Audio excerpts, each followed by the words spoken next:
достар, бұл 90+7 YouTube арнасы және мен Әділет Ахметқалиұлы.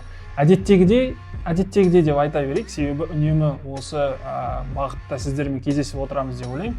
Бүгінгі видеода біздер Қазақстан Премьер-лигасының 4-ші тур ойындарына кішігірім превью жасайтын боламыз. Қазақстан Премьер-лигасының 4-ші тур ойындары осы сенбі күні басталады. 5-ші сәуір күні, 5-ші сәуір және 6-ші сәуір күндері өтеді.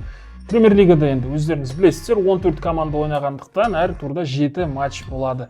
Бұл турда алғашқы болып турды ашатын Оқжетпес және Тобыл командалары. Бұл командалар туралы не айта аламыз? Оқжетпес өткен турда Қайсармен тең түсті. Ойын өте тартысты, өте сапалы болды. Бірінші таймда Қайсар 2-0 есебімен басымдықты өздеріне алып алды.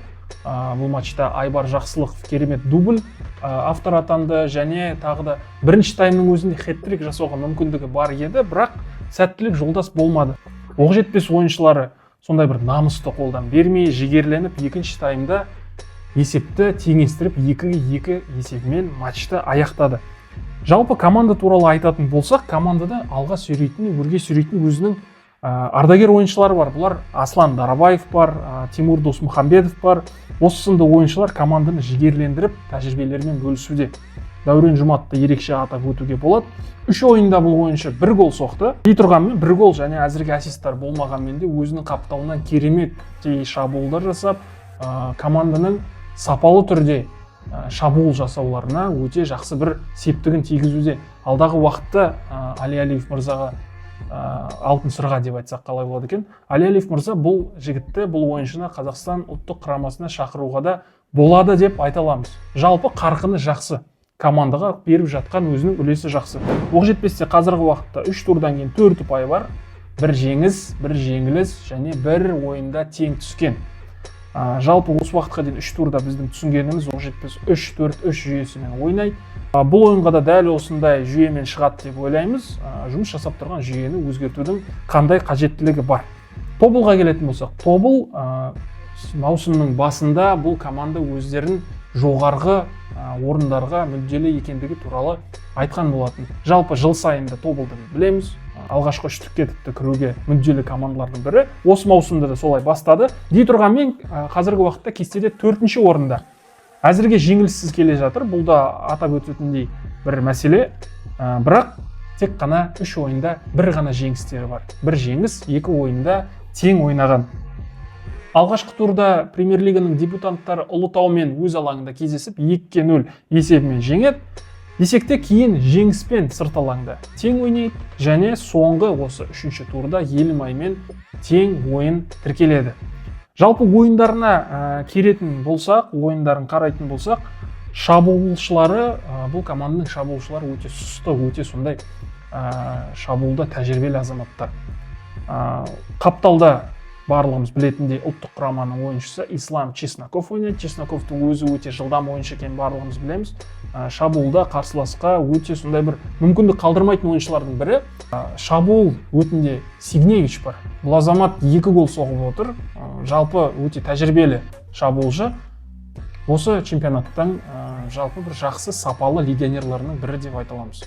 Одан бөлек Асхат Тағыберген, ұлттық құрамамыздың капитанын ескермей кетуде мүмкін емес. Асхат Тағыберген 3-ші турдың алдында ұлттық құрамалардың ойынынан кейін Тобыл сапына кері оралды. Бұл футболшы, аңыз футболшы деп айтсақ та болады. 3-ші тур ойынында Асхат Тағыберген алаңға шықты, қосалқы құрамынан.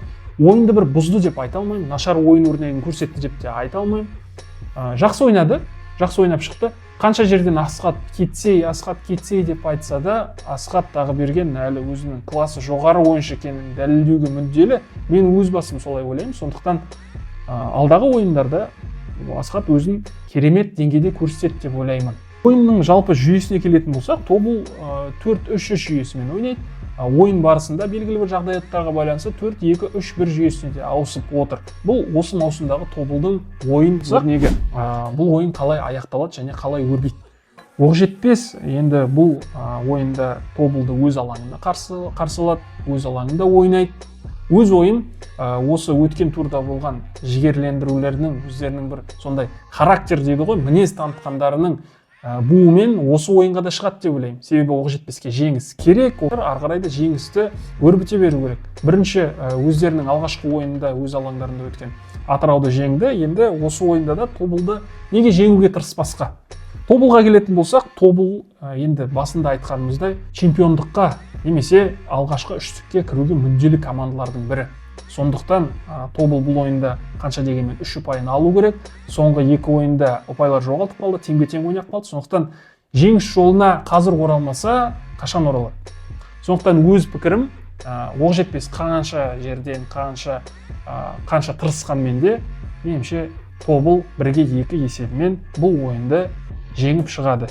Кезекті ойын бізде Жетісу мен Жеңістің арасында өтетін ойын. Жетісу туралы айтатын болсақ, Жетісу әзірге 3 турда 2 рет тең ойнап, 1 рет жеңіліп қалды.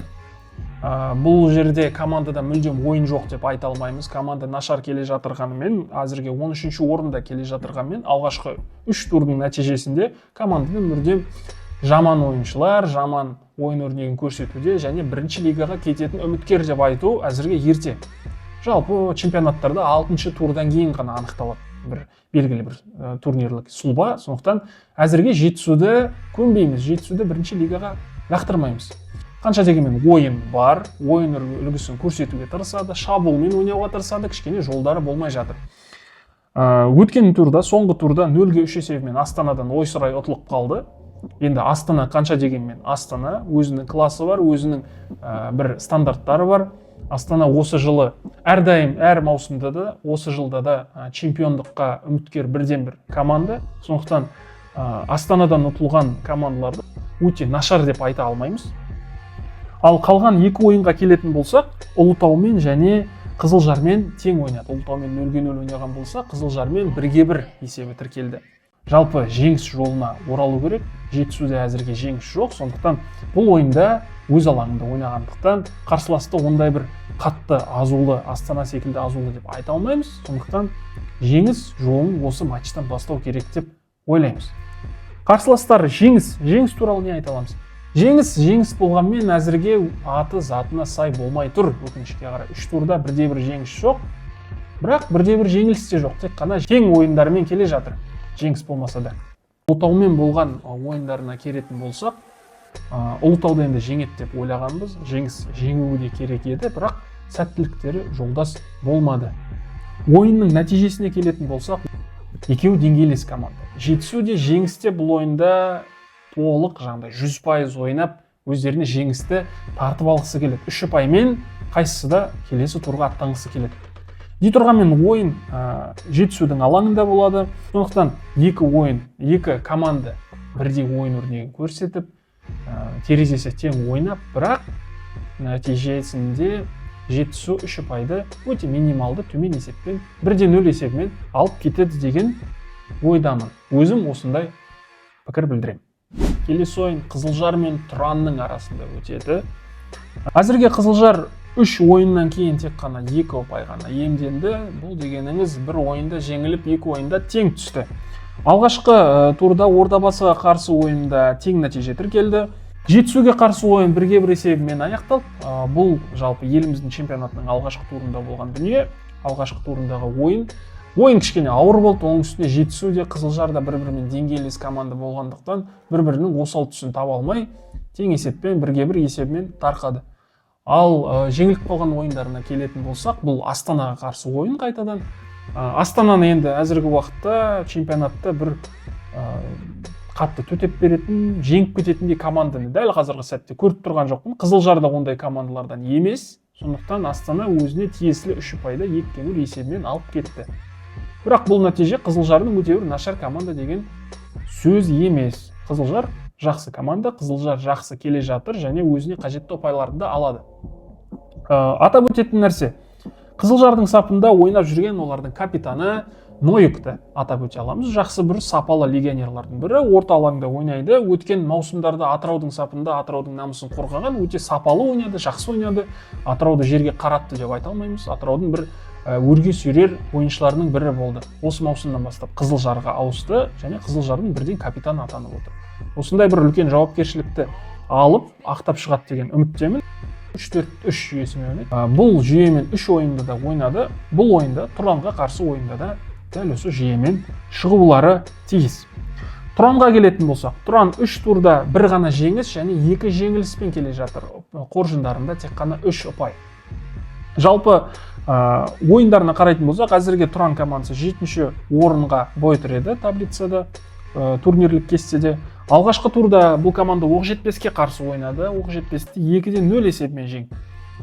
Тұран жақсы шабуылдады, жүйелі түрде шабуылдады, жүйелі түрде қорғанды. Соның арқасында өздеріне тиесілі ұпайларын алып шықты. Келесі ойында Ақтөбеге қарсы ойнады. Ақтөбеде сырт алаңдағы болған ойын.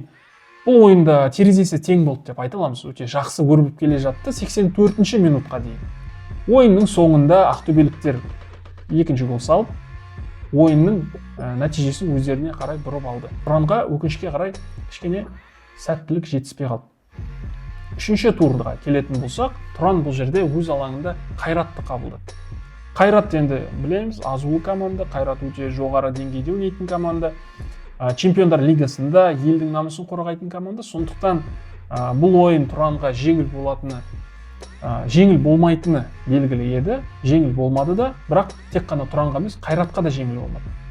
Себебі Қайрат қанша шабуыл жасағанмен де жүйелі, сапалы қорғаныс бөлігіне қорғаушылардан өте алмады. Тек қана 2 рет айлаларын асырып кетті. Тұранның бұл матчтағы голына келетін болсақ, мен көрген өте әдемі, жүйелі сондай комбинациялы голдардың бірі болды. Қазақстан премьер-лигасында өз басым бұндай голдарды көп көре бермеймін. Бұл голды соққан Стасевич, бірақ оған берген голдық пасты атап өтуіміз керек.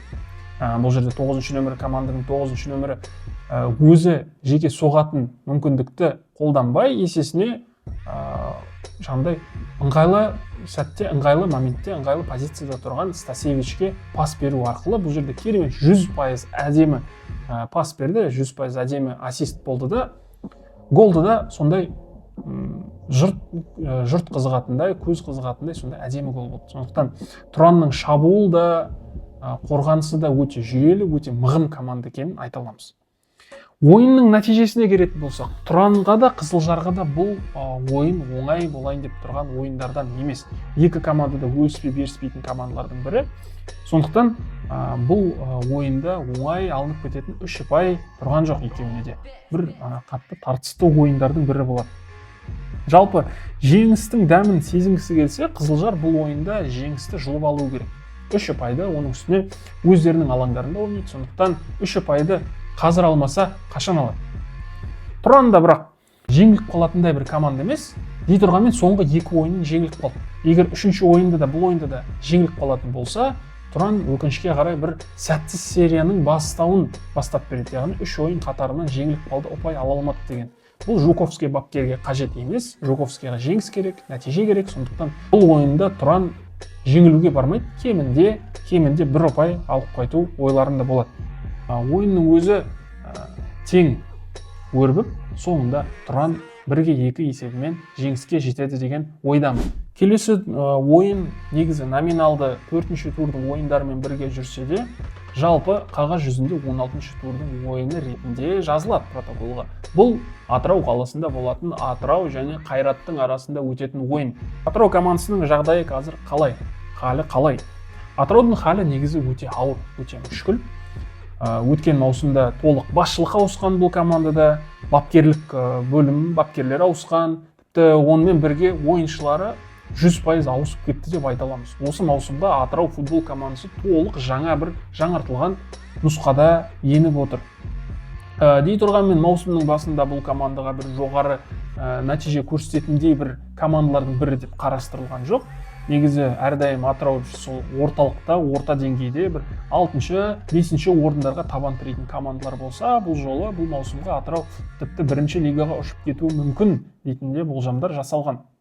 Соған қарамастан Константин Горовенконың шәкірттері 1-ші турда чемпионаттың фавориттерінің бірі саналатын Елімайды өз алаңында қабылдап, 2-1 есебімен басым түседі.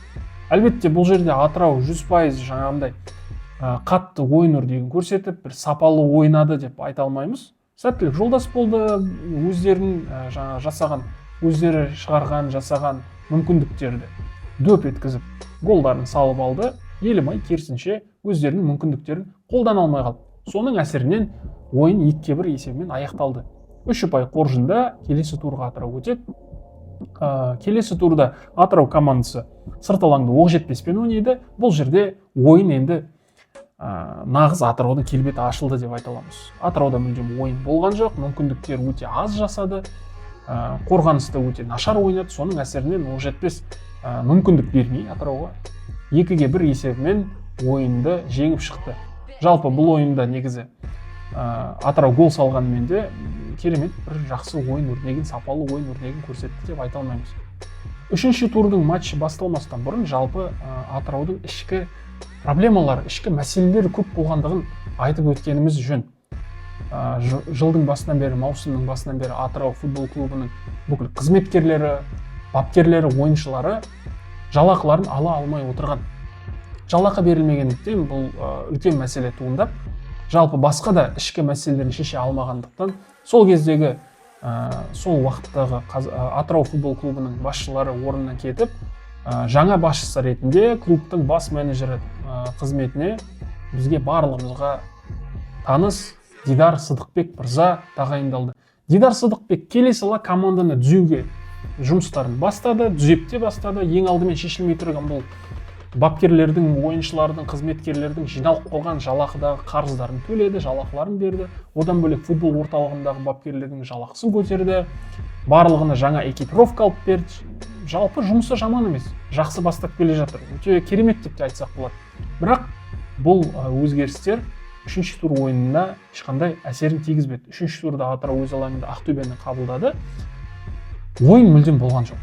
Ойын өте нашар болды, сұраңсыз болды. Ақтөбе емін-еркін ешқандай қарсылық көрмей Атырауды 0-4 есебімен жеңіп кетті. Жалпы легионерлардың сапасында күмән бар.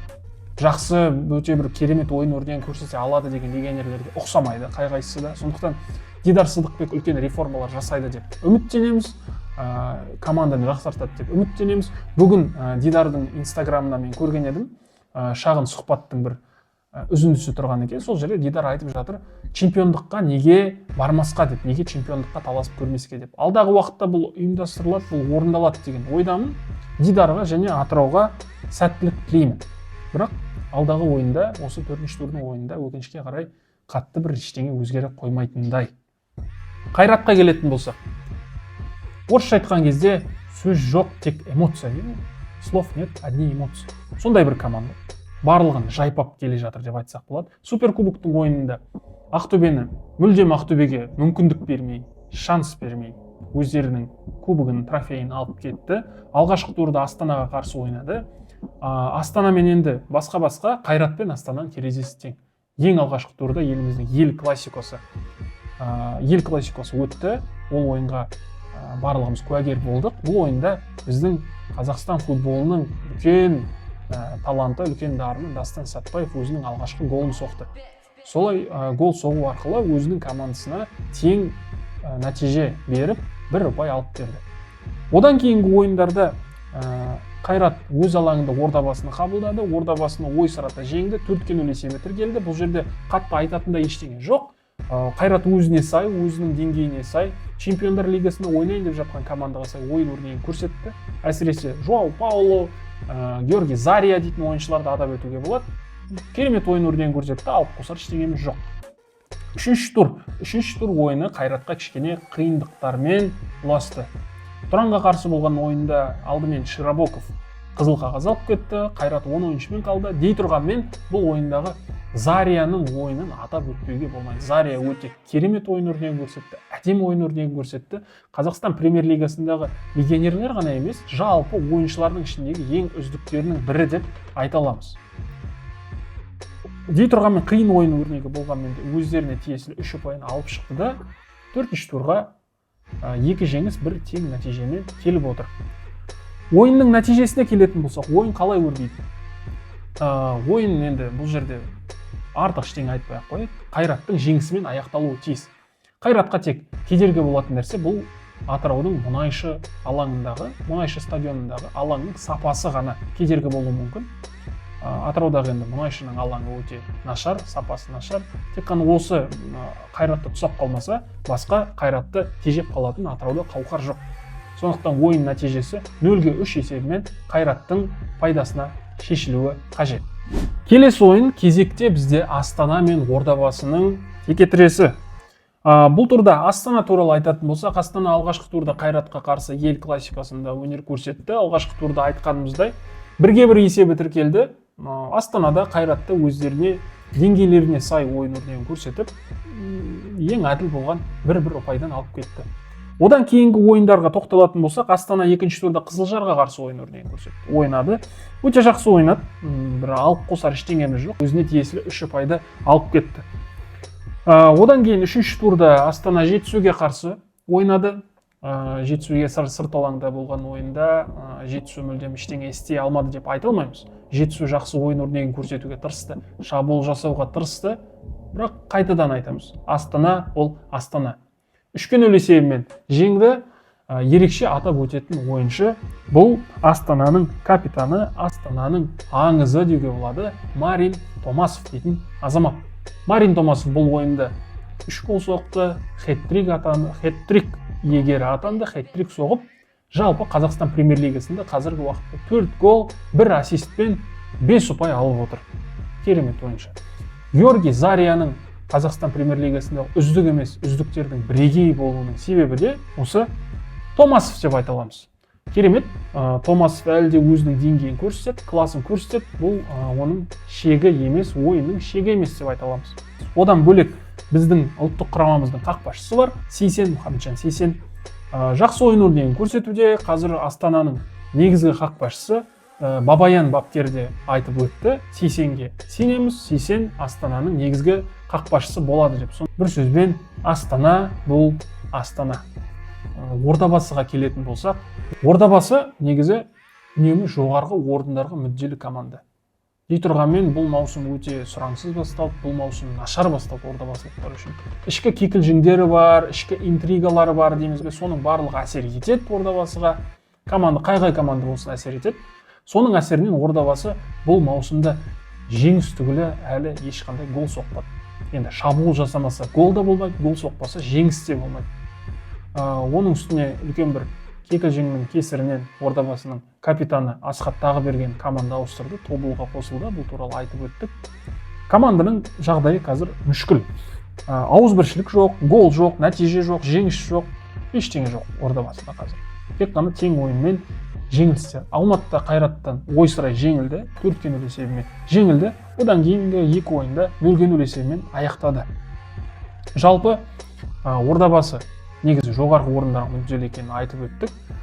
Бұл маусымда да сондай бір ойлары болатын болса, жақсы ойын өрнегін көрсетеміз, Еурокубоктарға шығамыз, немесе кубокта, Қазақстан кубогында, Лига кубогында таласымыз бар, біз сондай командамыз дейтін болса, бұл командаға кішкене есін жию керек, өз-өзіне келу керек. Ойынның нәтижесіне келетін болсақ, ойын қалай өрбиді? Біріншіден ойын Астанада өтеді, өз алаңында өтеді. Астаналық жанкүйерлер өткен маусым бойы Астанада, Астана аренада матч қарамай ойынды әбден сағынған. Сондықтан стадион лық толы болады деп ойлаймыз. Енді толық 30 000 жанкүйер келмесе де, басым көпшілік орындар толады, оның ішіне Астана жанкүйерлері толтырады. Астана өз алаңында жеңісті оңайлықпен беріп қоймайды. Ордабасының ойын өрнегі нашар болғандықтан, бабында емес болғандықтан, бұл ойында да гол соғатын командаға ұқсап тұрған жоқ. Жеңіс алатын командаға, тең нәтижеге ойнайтын командаға ұқсап тұрған жоқ. Сондықтан Астана емін-еркін кемінде 2-0 есебімен жеңіске жетуі тиіс. Келесі ойын бізде Ақтөбе мен Қайсардың арасында өтеді. Ақтөбе 3 турдан кейін бір ойын тең ойнады, 2 ойынды жеңіспен аяқтады. Керемет нәтиже. Тең ойнаған ойыны алғашқы турға тап келді. Ордабасыға қарсы ойын өте ауыр болды. Екі команда да қатты бір мүмкіндіктерін жасай алмады, қатты бір сәттер туындамады ойынның барысында. Екі команда да 3 ұпай алып кетуге лайықты емес еді. Тиісінше ойында солай 0-0 есебімен аяқталды. Кейінгі турда Ақтөбе өзінің алаңында Тұранды қабылдады. Тұран мен терезесі тең ойын болды. Тұранға қарсы осы маусымда ешкім оңай ойын ойнап жатқан жоқ. Бұл ойында солай қиын өрбіді. Бірақ 84 минутта Ақтөбе жолы болып, жақсы керемет шабуылдан кейін өздерінің голын соғып алды. Осының арқасында ойын 2-1 есебімен Ақтөбенің пайдасына шешілді. Ал үшінші турда барлығымыз білеміз, осының жоғарында айтып өткендей, Ақтөбе Атырауға барды, Атырауды тас-талқан етіп 0-4 есебімен жеңді, жақсы ойын өрнегін көрсетті, өздерінің сапында шыққан жас ойыншы Бердібек гол соқты, керемет, барлығы әдемі сценариймен жүріп кетті. Бұл ойын туралы басқа айтатын ештеңе жоқ. Қайсарға тоқталатын болсақ, Қайсар алдымен жеңіспен тең ойын ойнады, кейін Елімайдан жеңіліп қалды 2-0, бірақ үшінші турда оқ жетпеске қарсы ойында жеңіп келе жатып, өкінішке қарай тең-бетең ойнап қалды. Жеңіс енді қолдарында тұрған еді, бірақ оқ жетпестің сондай бір мінез танытқанның арқасында, сондай бір жігерлік танытқанның арқасында ойын 2-2-пен аяқталды.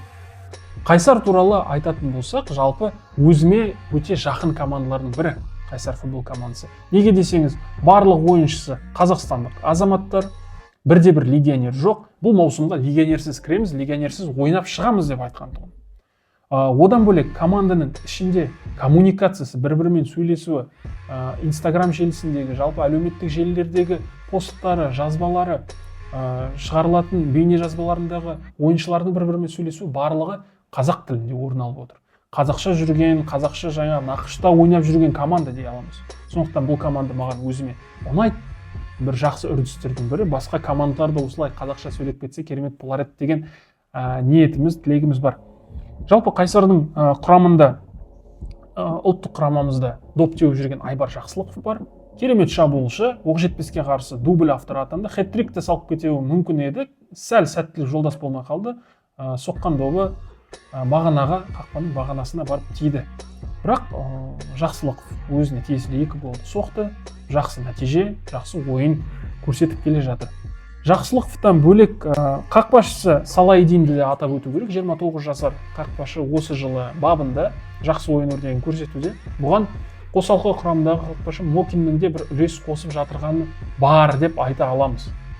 Мокин білесіздер, біздің Қазақстан футболдың аңыз қақпашысы, әлі де ойнап келе жатыр. Шахтер сапында ұзақ уақыттар ойнады.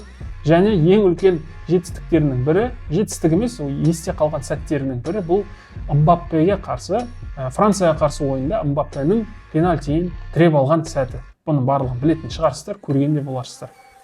Жалпы Виктор Валюталы Кумыковтың командасындағы жалғыз легионер осы Виктор Валюталы Кумыков деп айта аламыз. Бірақ бұл бапкерде ұзақ жылдар бойы Қазақстанның футболында жүргендіктен өзіміздің адам болып кетті. Басқа не айтамыз? Қайсар жақсы ойын өрнегін көрсетуде, шабуылға негізделген ойын жүйелері бар. Сондықтан ойын нәтижесіне тоқталатын болсақ, көп ауыз толтырып айтатында ештеңе жоқ. Ақтөбе өз алаңында ойнайды. Ақтөбе өз алаңында 3 ұпайға таласады, 3 ұпай алуға мүдделі болады. Дей тұрғанмен Қайсар да оңай берілетін команда емес, сондықтан ойын тең дәрежеде өтіп, сондай бір ауыр ойын болып, нәтижесінде Ақтөбе 3-2 есебімен жеңісті жұлып алады деген ойдамын. 4-ші турдың соңғы ойыны бұл Елімай мен Жетісудың арасында өтетін ойын. Ойын Семейде өтпейді, өкінішке қарай Семейдегі стадион дайын емес, сондықтан ойын Астана аренада өтеді. Дей тұрғанмен бұл ойында Елімай номиналды түрде алаң қожайындары болады, сондықтан сәл болса да Елімайдың тарапында бір сәттілік жолдас болып, жаңағыдай кішкене ойын өрнегі жақсырақ болады деп ойлаймыз. Елімай қандай команда? Елімай маусымның басында негізі чемпионаттың осы біріншіліктің фавориттерінің қатарында болады деп есептелген. Өздері де солай мәлімдеме жасады. Жоғарғы орындарға, Еурокубоктық орындарға таласатындығы мүдделі туралы айтқан еді. Соған сай құрамда жасақтады. Атыраудың керемет бір ойнап жүрген жас қорғаушысы бар, Әділбек Жұмаханов, соны өз сапына алып үлгерді. Жұмаханов білесіздер, Станислав Черчесовтың соңғы ойындарында жақсы ойын өрнегін көрсету арқасында, жақсы ойын көрсеткендігі үшін ұлттық құрамада дебютын алды, алғашқы ойынын ойнады. Кейін маусым аяқталғаннан кейін трансферлік ауысым барысында Елімайға ауысты. Одан бөлек Жанали Пайрузды атап өте аламыз. Және Сергіжан Мужиков та бар. Қазақстанның футболының ардагер ойыншыларының бір аты мәлім ойыншылардың бірі. Және шабуылда ойнап жүрген Фейсал Мулич есімді шабуылшыны да атап өте аламыз. Бұл құрамы жақсы. Елімайдың Карпович өте жақсы команда жасақтай алды. Дей тұрғанмен алғашқы турда Атырауға қарсы ойында сәттілік жолдас болмады. Атырау өз алаңында 2-1 жеңіп кетті. Бұл Елімайдың нашар ойнағандығының көрсеткіші емес, бұл тек шабуылда өздеріне тиесілі болған мүмкіндіктерді қолданбағандығының көрсеткіші. Кейінгі ойындарда да Елімайдың нәтижесіне тоқталатын болсақ, Қайсарды өз алаңында ұтты, жақсы ойын өрнегін көрсетті, керемет. Қайсарды бір оңайлықпен жеңді деп айта алмаймыз, бірақ жақсы ойнап шықты. Өздеріне тиесілі ұпайларын алды. Ал Тобылмен болған матчта кішкене ойын жүрмей қалды деп айтсақ болады. Енді Тобыл бір оңай командалардан емес, ұтыла салатын командалардан емес, және өз алаңында ойнады. Тобыл ойынның соңына дейін жеңіп келе жатты, және тек ойынның соңында ғана Тобыл ойыншысы қызыл қағаз алып, пенальти берудің арқасында Елімай есепті теңестіріп 1-1 ойнап кетті.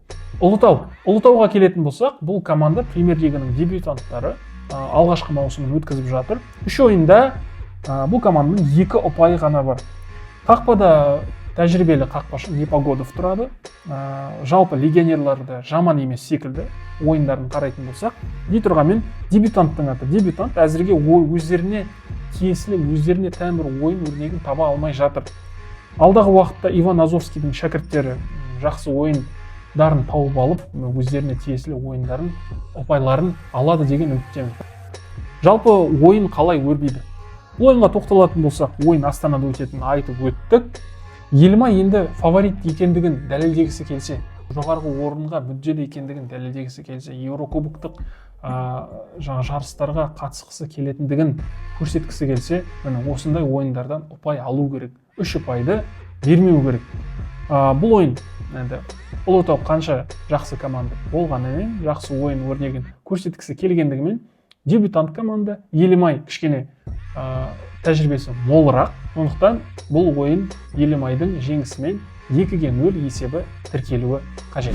Жалпы Қазақстан премьер-лигасының 4-ші ойындарына деген менің пікірім осындай. Қарсыластарды көрдіңіздер, менің пікірімді естідіңіздер, ойынның қалай өрбитінін айтып өттік. Сіздің өзіңіздің пікіріңіз болатын болса, сіз келіссеңіз, келіспесеңіз осы видеоның астына пікірлерді қалдыра кетіңіз. Әрқайсысын мен оқимын, әрқайсысын жауап беремін, әрқайсысын қарап өтемін. Сонымен қатар каналға, арнаға қолдау білдіре кетіңіздер, тіркеліңіздер, қоңырауды баса кетіңіздер, өздеріңіздің достарыңызға ұсыныңыздар. Қазақстанның футболын бірге дамытайық, достар. Стадионда кездескенше. Бұл 90+7 арнасы, сіздермен бірге болған Әділет Ахметқалиұлы.